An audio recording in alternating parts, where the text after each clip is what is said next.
नमस्कार। स्वागत है एक बार फिर आप सभी का आपके अपने कार्यक्रम अनोखे रिवाज में। मैं ज्योति इस बार आपको देव उठावनी एकादशी से जुड़ी कुछ अनोखी अनसुनी बातें बताऊंगी।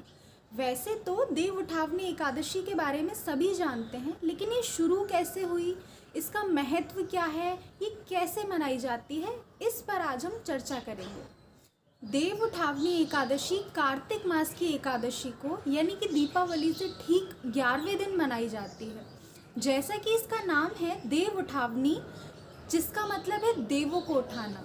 ऐसी मान्यताएं हैं कि इस दिन देवों को 4 महीने की नींद के बाद जगाया जाता है और फिर उनके आशीर्वाद के साथ ही हिंदू विवाह संपन्न कराए जाने लगते हैं।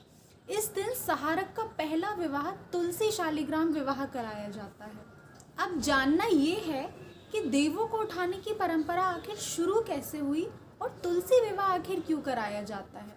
इन दोनों के ही पीछे दो अलग अलग पौराणिक कथाएं बताई गई हैं। एक कथा के अनुसार भाद्रपद मास की शुक्ल एकादशी को भगवान विष्णु ने दैत्य शंखचूड़ को मारा था।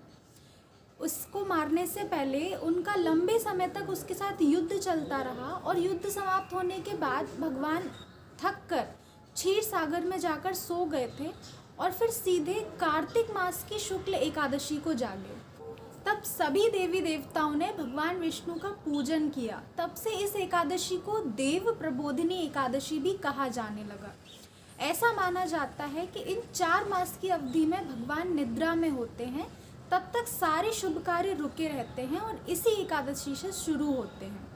और इस दिन से विवाह शुरू होने और पहला विवाह तुलसी शालिग्राम का होने के पीछे भी एक पौराणिक कथा ही है, जिसके अनुसार शिव के एक अंश जालंधर की पत्नी वृंदा को अपने कठोर पतिव्रता धर्म के कारण लक्ष्मी जी से वरदान मिला था कि जब तक वे एकादशी का व्रत करेंगी उनके पति को कोई मार नहीं सकता। इस बात का फायदा उठाकर जालंधर ने देवताओं से युद्ध शुरू कर दिया। जब कोई भी उसे मार नहीं पा रहा था, तब सभी देवताओं ने श्री विष्णु से मदद मांगी। श्री विष्णु ने तब जालंधर का रूप लेकर वृंदा के व्रत को भंग कर दिया।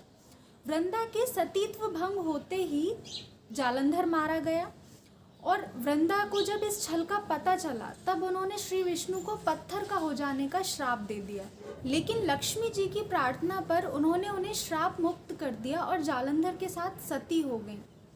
तब से श्री विष्णु ने वृंदा को अपना अभिन्न अंग बना लिया और ये प्रण लिया कि क्षीर सागर की निद्रा से जागने के बाद वृंदा का तुलसी के रूप में, शालिग्राम के रूप में विष्णु से हर कार्तिक मास की एकादशी को विवाह कराया जाएगा और तभी बाकी विवाह संपन्न हो सकेंगे और उनकी कोई भी पूजा तुलसी के बिना पूरी नहीं होगी। वैसे तुलसी को श्री लक्ष्मी जी का ही एक अनन्य रूप माना गया है, तो ये विवाह एक तरह से श्री विष्णु लक्ष्मी का ही प्रतीकात्मक विवाह होता है। इस कथा का सार ये है कि एक स्त्री का मान भंग करने की प्रायश्चित के रूप में श्री विष्णु ने खुद को आज भी शालिग्राम पत्थर के रूप में बांध रखा है। वैसे इस त्योहार के साथ प्रकृति का मेल भी खूब है, क्योंकि इस पूजा को एक तरह से प्रकृति से सीधे प्राप्त होने वाली चीज़ों से ही संपन्न किया जाता है। इसमें लाल गेरुआ मिट्टी से चौक बनाया जाता है और उसके बाद गन्नों का मंडप बनाया जाता है। फिर तुलसी के पौधे की शालिग्राम पत्थर के साथ सभी मौसमी फलों और सब्जियों से पूजा की जाती है और अन्नकूट भोग बनाया जाता है, जो सभी मौसमी सब्जियों का मेल होता है। ये एक तरह से रबी की फसल के वक्त भगवान से अच्छी फसल के लिए प्रार्थना होती है। चलिए आज के लिए इतना ही। आप सभी को देहाती लेखक की ओर से देव उठावनी एकादशी की हार्दिक शुभकामनाएं।